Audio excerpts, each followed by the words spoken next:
El 25 de mayo hubo elecciones europeas y manifestaron un claro giro a la izquierda y un golpe al bipartidismo, que perdió un número considerable de porcentaje de apoyos. El bipartidismo que había sido y sigue siendo, a nuestro juicio, el sostén del sistema político monárquico que tiene nuestro país. Unos pocos días más tarde, el 2 de junio, se anunciaba la abdicación del ciudadano Juan Carlos de Borbón como rey. Se hacía en un proceso de urgencia, de extraña urgencia. Perdón, señor Garzón. Por favor, hemos entrado ya en el tema de interpelación. El que no quiera asistir a la interpelación no tiene que hacerlo. Continúe. Sí, muchas gracias, señor presidente. Se hacía en ese momento, decía, el proceso de abdicación con un proceso de extraña urgencia. Se imposibilitaba o se obstaculizaban determinadas votaciones en este Parlamento y se diseñaba un relato mitificado sobre la figura del sucesor, el actual rey Felipe VI. Pero, sin embargo, en esos días también las plazas se rellenaron de reivindicaciones democráticas que exigían que se pudiese votar en un referéndum la forma de la jefatura de Estado y del modelo de Estado en nuestro país. Unas reivindicaciones que este Gobierno no escuchó, como tantas otras ocasiones, y unas reivindicaciones que eran justamente la práctica política que viene siendo, afortunadamente, común en los últimos años, que es la de la reclamación de participar en la vida pública. Pero el Gobierno, decimos, lo ignoró. Y a nuestro juicio, creo que también estamos diciendo que este Gobierno manifiesta de esa forma que nos trata como idiotas en su doble acepción, en su acepción etimológica y en su acepción coloquial. En su acepción etimológica porque, como usted sabe, la idocia es un concepto de la Grecia antigua, de la Grecia clásica, en la que se aseguraba que quienes se entregaban a la idocia eran quienes se entregaban a la vida privada y renunciaban a la participación en la vida pública. Nos parece a nuestro grupo que el Gobierno lo que está intentando es expulsar a los ciudadanos de la vida pública, relegándolos simplemente a un sujeto pasivo en el sistema político, impidiendo en numerosas ocasiones la participación política. Por eso se obstaculizan o incluso se prohíben determinadas consultas, se obstaculizan referéndums como el que nosotros estamos exigiendo o incluso se diseñan leyes electorales de tal forma que se haga la trampa. Echa la ley, echa la trampa, refranero popular. En ese sentido, nosotros venimos a contestar y a plantear poner encima de la mesa nuestra reivindicación de la democracia republicana, por supuesto, porque la república no es solo ausencia de rey. La República es una larga tradición política que implica la participación continua del ciudadano en la vida pública. Implica que el ciudadano no solo se limita a votar cada 4 años, sino que la soberanía popular se ejerce continuamente. Y se ejerce continuamente a través de determinados instrumentos que incluso pueden aparecer recogidos, aunque de forma limitada, en nuestra Constitución actual, como los referéndums. Por eso, lo que estamos diciendo es precisamente que se utilicen elementos que ya están encima de la mesa legalmente en nuestro marco actual para que el pueblo pueda hablar. Sin embargo, creemos que es el Gobierno el que está manifestando miedo a que este pueblo se manifieste su voluntad, lo que tendría bastante sentido entonces en esa relación cuando el Gobierno cambia las leyes electorales. Nosotros hablamos de participación. Nosotros decimos que república es más democracia, que vivimos en una democracia limitada, en una democracia que no tiene instrumentos para fiscalizar la actividad de los representantes públicos. Nosotros decimos también que este sistema político monárquico es un sistema político que es en sí mismo corrupto. Es en sí mismo corrupto y la monarquía, que es el vértice, es una institución no solo anacrónica, no solo inviolable, no solo hereditaria, que son todos rasgos antidemocráticos, sino que también la monarquía en este país ha sido corrupción legal y corrupción ilegal. Ha sido trato de favores, ha sido modificar las instituciones del Estado para favorecer los intereses personales de los miembros de la Casa Real. Ha sido el caso Urdangarín, ha sido los paraísos fiscales.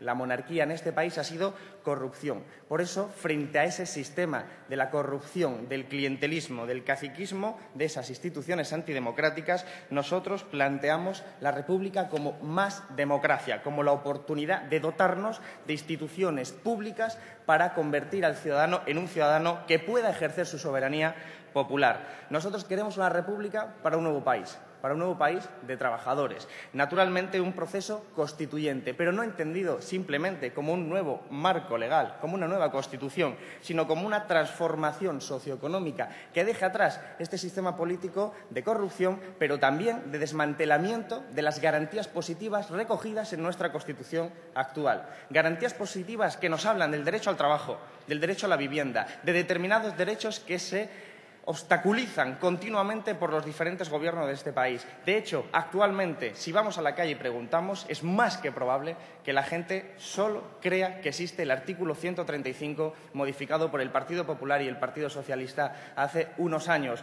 porque los demás parecen ser papel mojado, porque este Gobierno ha trabajado también para desmantelar esas garantías positivas de las que una sociedad que luchó contra el franquismo y que luchó contra la dictadura en la calle, reivindicando derechos, consiguió plasmar esas garantías positivas en la Constitución, pero hoy están vacías, están superadas ampliamente por las instituciones supranacionales que diseñan otro tipo de sociedad y por las modificaciones constitucionales hechas por el Gobierno, en ese caso de Zapatero, pero con el apoyo del Partido Popular. Negar que se consulte al pueblo es negar la participación política sobre algo tan trascendente como la jefatura de Estado y el tipo de instituciones públicas que nosotros nos vamos a dotar, sino que también ese mismo Gobierno está diseñando un escenario de injusticia social, en un momento de emergencia social, de hambre, de paro, de miseria, de desigualdad, y las políticas de este Gobierno, igual que la del Gobierno anterior, están ahondando ese momento de emergencia social. Su intervención ha sido sorprendentemente extraña, porque partía usted de una hipótesis que es falsa. Una hipótesis que es falsa y que además usted conoce perfectamente que es falsa. Y es que nosotros le pidamos al Gobierno que incumpla la ley. En ningún caso y bajo ningún concepto hemos pedido eso. De hecho, tanto hablamos de la Constitución, unos y otros, unos en un sentido, otros en otro, que tendremos que recordarle que el artículo 92 permite al Gobierno convocar un referéndum para asuntos importantes que sea consultivo, no vinculante, dentro de la ley. Por lo tanto, que eso es lo que les pedimos. No sé por qué construye su discurso sobre una hipótesis falsa. Supongo que para facilitarle la demagogia, porque será demagogia cuando las bases son falsas. Son falsas porque lo que pedimos se puede hacer desde la ley. Son falsas porque lo que pedimos es, además, algo que usted ha dejado entrever, utilizándolo el argumento de otra forma, que es adecuar la realidad jurídica a la realidad política. ¿Y cómo se hace eso? Preguntando al pueblo dónde está la realidad política. Preguntando al pueblo si está de acuerdo con lo que se eligió en 1978. Y, por cierto, no se eligió república o monarquía. Se eligió dictadura o democracia, y en el pacto de la democracia iba la monarquía. Pero no eligió la gente un referéndum, monarquía o república, y lo recordamos, yo no, porque no había nacido, pero lo recordamos como pueblo, lo recordamos con esa memoria. Y lo que preguntamos ahora es si queremos una monarquía como democracia limitada o si queremos una república como más democracia. Y eso solo se puede saber preguntando. La inmensa mayoría de la población, por encima del 60% de los ciudadanos y ciudadanas de España, no votó en 1978. Yo no voté. Y precisamente a usted no le ha hecho, parece que a usted no le ha hecho ilusión o especial ilusión la referencia a los griegos, pero podemos recurrir también a alguien no exento de particularidades, como puede ser Thomas Jefferson, estadounidense, que dijo que la Constitución tiene que ir adaptándose a cada generación. Podríamos tirar de ahí para adaptarla y coger su argumento para adaptar esa realidad jurídica a esa realidad política. Eso es lo que nosotros pedimos, pero solo se puede saber preguntando. Solo se puede saber preguntando, y en este país no se ha preguntado en ninguna ocasión. El 25 de mayo hubo elecciones europeas y manifestaron un claro giro a la izquierda y un golpe al bipartidismo, que perdió un número considerable de porcentaje de apoyos. El bipartidismo, que había sido y sigue siendo, a nuestro juicio, el sostén del sistema político monárquico que tiene nuestro país.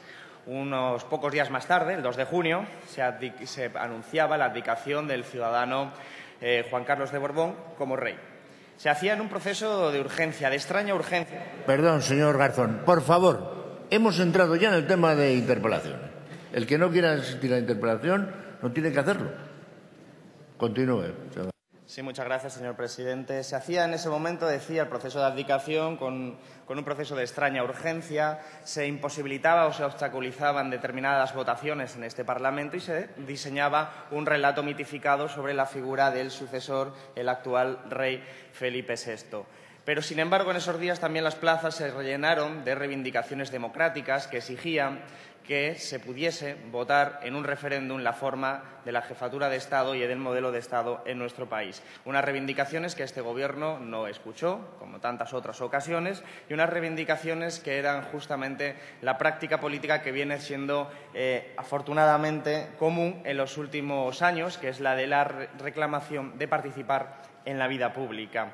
Pero el Gobierno, decimos, lo ignoró.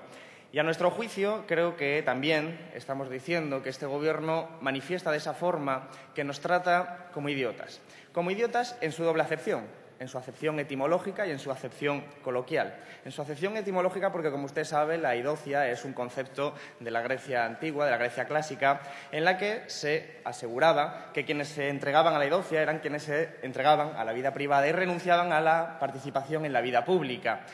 Nos parece a nuestro grupo que el Gobierno lo que está intentando es expulsar a los ciudadanos de la vida pública, relegándolos simplemente a un sujeto pasivo en el sistema político, impidiendo en numerosas ocasiones la participación política. Por eso se obstaculizan o incluso se prohíben determinadas consultas, se obstaculizan referéndums como el que nosotros estamos exigiendo o incluso se diseñan leyes electorales de tal forma que se haga la trampa. Echa la ley, echa la trampa, refranero popular. En ese sentido, nosotros venimos a contestar y a plantear de la mesa, poner encima de la mesa nuestra reivindicación de la democracia republicana, por supuesto, porque la república no es solo ausencia de rey.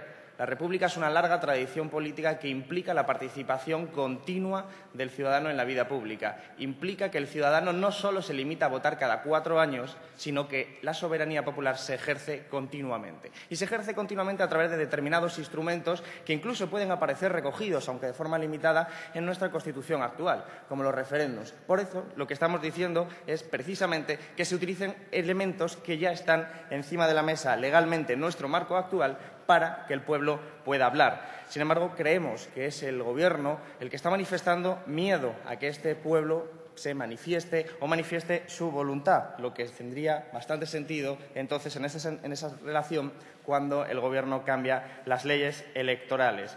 Nosotros hablamos de participación. Nosotros decimos que república es más democracia, que vivimos en una democracia limitada, en una democracia que no tiene instrumentos para fiscalizar la actividad de los representantes públicos. Nosotros decimos también que este sistema político monárquico es un sistema político que es en sí mismo corrupto. Es en sí mismo corrupto y la monarquía, que es el vértice, es una institución no solo anacrónica, no solo inviolable, no solo hereditaria, que son todos rasgos antidemocráticos, sino que también la monarquía en este país ha sido corrupción legal y corrupción ilegal. Ha sido trato de favores, ha sido modificar las instituciones del Estado para favorecer los intereses personales de los miembros de la Casa Real. Ha sido el caso Urdangarín, ha sido los paraísos fiscales.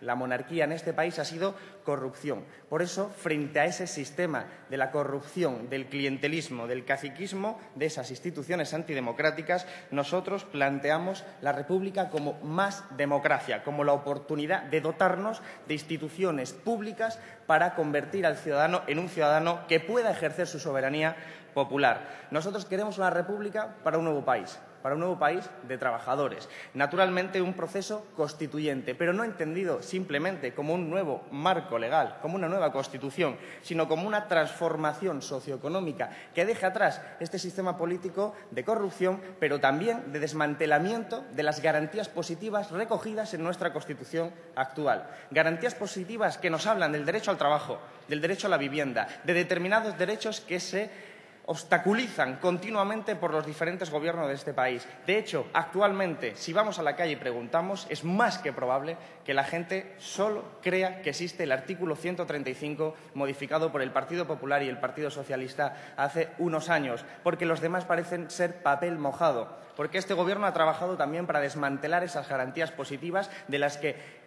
una sociedad que luchó contra el franquismo y que luchó contra la dictadura en la calle, reivindicando derechos, consiguió plasmar esas garantías positivas en la Constitución, pero hoy están vacías, están superadas ampliamente por las instituciones supranacionales que diseñan otro tipo de sociedad y por las modificaciones constitucionales hechas por el Gobierno, en ese caso de Zapatero, pero con el apoyo del Partido Popular. Negar que se consulte al pueblo es negar la participación política sobre algo tan trascendente como la jefatura de Estado y el tipo de instituciones públicas que nosotros nos vamos a dotar, sino que también ese mismo Gobierno está diseñando un escenario de injusticia social, en un momento de emergencia social, de hambre, de paro, de miseria, de desigualdad, y las políticas de este Gobierno, igual que la del Gobierno anterior, están ahondando ese momento de emergencia social. Su intervención ha sido sorprendentemente extraña, porque partía usted de una hipótesis que es falsa. Una hipótesis que es falsa y que además usted conoce perfectamente que es falsa. Y es que nosotros le pidamos al Gobierno que incumpla la ley. En ningún caso y bajo ningún concepto hemos pedido eso. De hecho, tanto hablamos de la Constitución, unos y otros, unos en un sentido, otros en otro, que tendremos que recordarle que el artículo 92 permite al Gobierno convocar un referéndum para asuntos importantes que sea consultivo, no vinculante, dentro de la ley. Por lo tanto, que eso es lo que les pedimos. No sé por qué construye su discurso sobre una hipótesis falsa. Supongo que para facilitarle la demagogia, porque será demagogia cuando las bases son